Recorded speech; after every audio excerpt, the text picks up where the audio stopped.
And make sure to subscribe and turn on post notifications.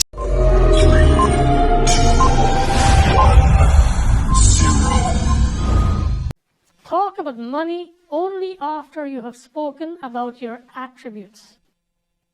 Be prepared to state exactly the sum of money you have in mind in terms of percentage and be realistic. Say how much more you would like to earn monthly and not annually, as it sounds less intimidating.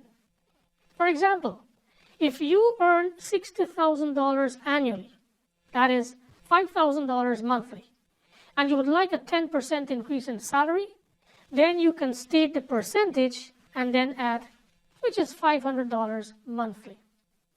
If you want to improve your fringe benefits, then it would be better to settle that at the same time, because you do not want to go back to your boss after a week or two.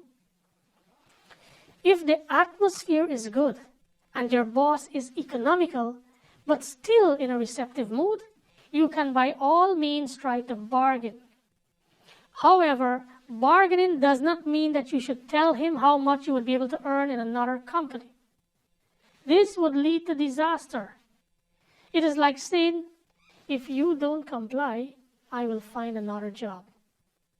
Regardless of your achievements and popularity, no boss would like to be threatened.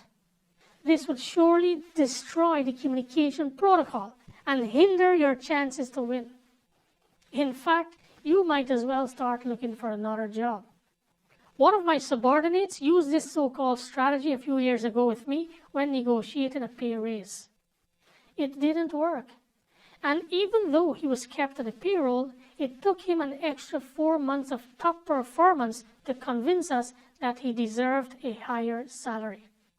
Employers know that once they allow a worker to take control, they will never let go. So blackmailing is the fastest way to your downfall. Anyway, after you have expressed your financial needs to the boss, ask him what he thinks. Then remain silent and give him time to respond. Close your mouth and use your eyes to observe his body language, as his body will give you the answer before he verbalizes it. The chin or beard stroking gesture means that he is weighing the pros and cons and trying to come up with an answer. Those who wear glasses will take them off and place one arm of the frame in their mouths. Do not interrupt. Simply wait for the other nonverbal gestures that will follow. If he sits forward or leans towards you with open arms and a smile, it would be a signal for you to start celebrating mentally. However, if he sits back, folds his arms, and looks down at you, it could mean trouble. He is not convinced, and a no may follow. It would be advisable to get him back in the receptive mode before he verbalizes his rejection. You could lean forward, expose your arms, show your palms, and say, "Boss, I see you'd like to ask me a question before making your decision." It's better to jump in and react instead of just sitting there and waiting for him to make that decision. Do not wait for the verdict to be given. If you have succeeded in getting the raise, you can then let the boss know that you expect it to be effective as from the next month and ask if you would receive an official confirmation from him or from HR. Of course, you need to express yourself appropriately.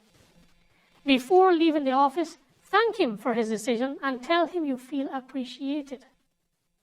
If you do not succeed, ask him what you could do to earn a higher salary, what areas you need to improve.